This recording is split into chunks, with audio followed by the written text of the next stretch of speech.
So bago tayo magsimula mga idol, papakita ko muna sa inyo yung kinita ko sa Plant vs Undead. So ang unang conversion ko ay 522 LE. So may 2% tax siya, so magiging 5.11 PBU na lang siya. So nung nag-start ako sa game na to, medyo mahal na yung PBU. So kailangan mo kasi ng 5 PBU bago ka makapasok sa farm or makapaglaro. So, ang naging puhunan ko noon ay 3.8K. So, yon na-convert na natin. So, meron na tayong 5.11 PBU. So, tingnan natin sa MetaMask wallet natin sa asset. So, yon mga Lodi, na-withdraw na natin or na-convert na natin yung LE sa PBU. So, nasa MetaMask wallet na siya. So, ito yung pangalawang withdraw ko. So, ito yung pang 5 days ko na paglalaro. So, i-convert natin dito yung 833 LE. So, may 2% tax ulit. Nagiging 8.13 PBU na lang siya. I-confirm natin. Wait natin. So, yun na mga Lodi. Na-convert na siya from LE to PBU.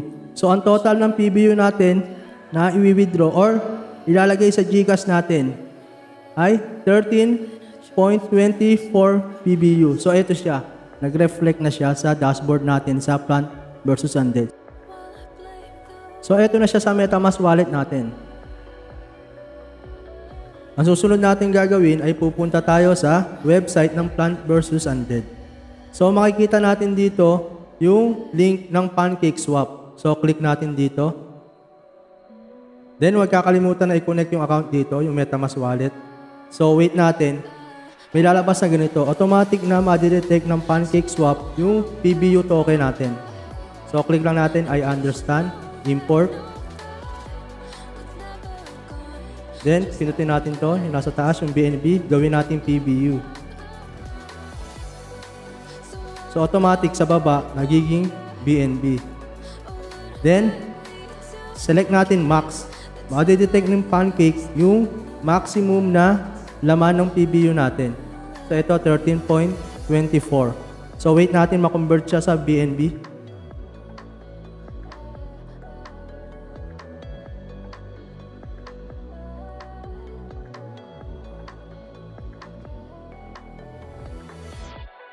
So, ayun na mga Lodi, lumabas na yung conversion ng PBU to BNB. 0.38 BNB. Then, ang susunod natin ay kiklik natin tong Enable PBU.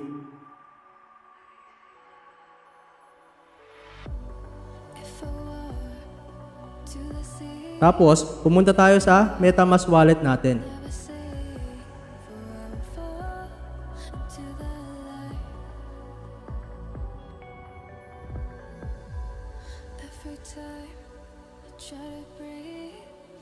So, may transaction na ganito. Click nyo lang yung confirm. So, balik tayo sa MetaMask wallet natin. So, yung makikita natin, may pending na transaction. Then, balik tayo sa PancakeSwap. So, yun, approve na yung transaction natin.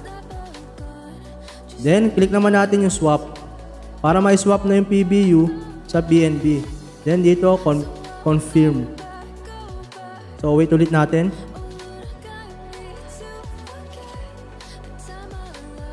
Punta muna tayo MetaMask wallet natin. Then, i-confirm natin dito yung transaction ng Pancake. So, yung gas fee niya, mababa lang naman. So, yun. Pending na siya. Wait na lang natin. Saglit lang to.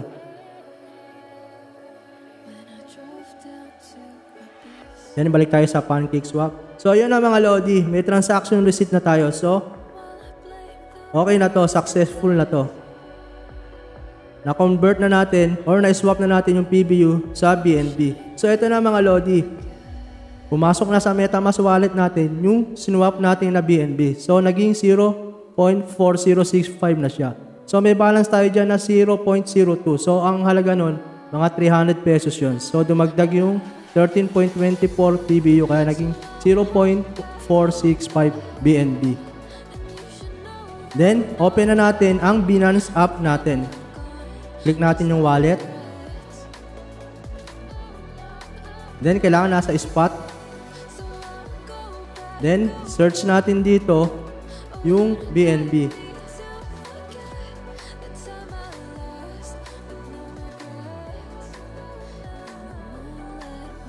Then, select natin yung BNB. Then, click natin yung deposit.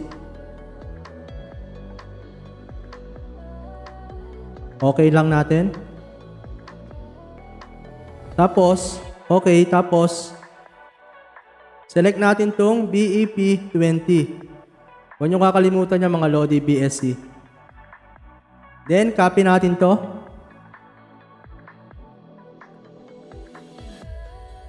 Tapos, punta tayo sa MetaMask wallet natin.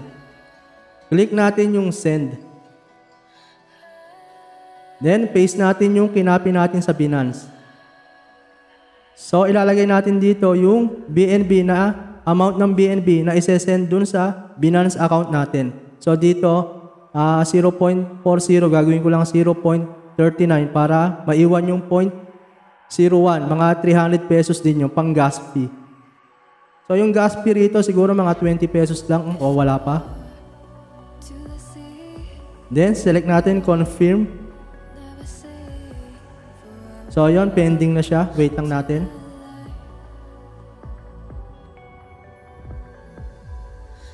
Refresh. So, yun, nawala. Refresh ulit. So, open na lang natin ng panibago yung MetaMask wallet natin.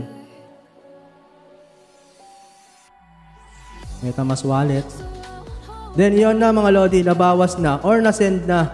Kita nyo naman yung balance ko, bumaba na. Then, may activity na na-send ko na.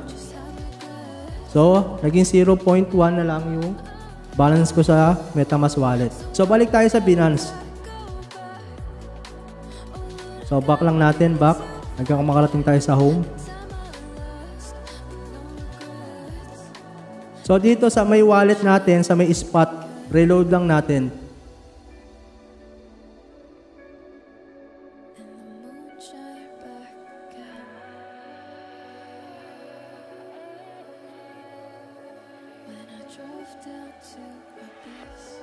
So, yun na mga Lodi. Nasa Binance na natin yung BNB natin. So, ito na siya mga Lodi. Then, ang susunod natin gagawin ay click transfer. Ita-transfer natin to sa P2P wallet. Then, search natin dito BNB. Then, select natin max. Then, transfer. Then, cancel muna natin to. Then, punta tayo rito sa P2P trading sa home page ng Binance. Then, click natin yung sell. Then, punta tayo rito sa BNB na tab. So, pabalik-balik lang gagawin natin para mag-refresh yung page. So, BNB. So, yun na mga Lodi, BNB. Ngayon, nahanapin natin dito yung bumibili ng BNB na GCash ang pambayad. So, ito yung GCash. So, marami siyang trade. So, dito na lang ako, marami na siyang transaction. Tapos may limit siya na 5,000. So, higit 5,000 yung isa-sell natin. So, click sell. So, makikita nyo sa taas may timer yan. So, bilisan natin dito. Maiksi lang yung oras. Dito, piliin natin yung all. Dahil ibebenta ko lahat ng BNB ko. Then, select natin to. Payment method. Select natin yung GCash natin. Then, sell BNB. So, yun. Sell natin yung BNB natin sa halagang 7,600. Then, click natin yung chat. Chat natin siya. Hi, online. Tanong natin kung online siya. Wait natin, sumagot. Baka gising pa.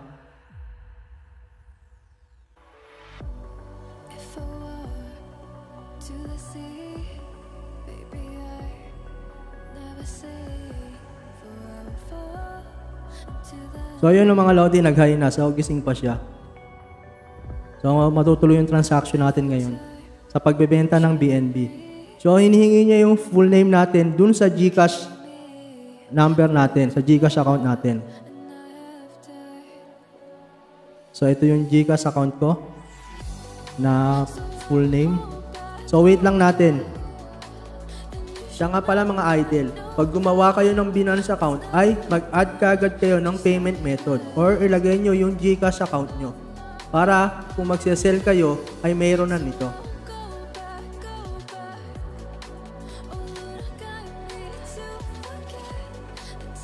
So mga Lodi, huwag nyo muna i-mark na page yung transaction nyo hanggat di pa nagre-reflect sa GCash nyo yung pera. So wait natin.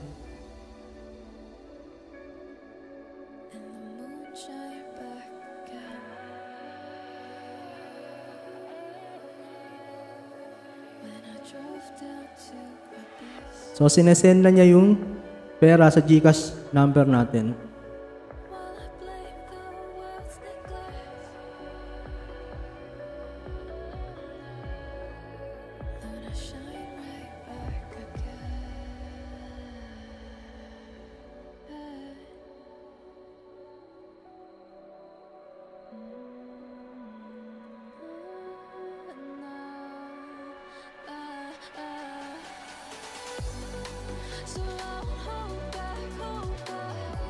So, yun na mga Lodi.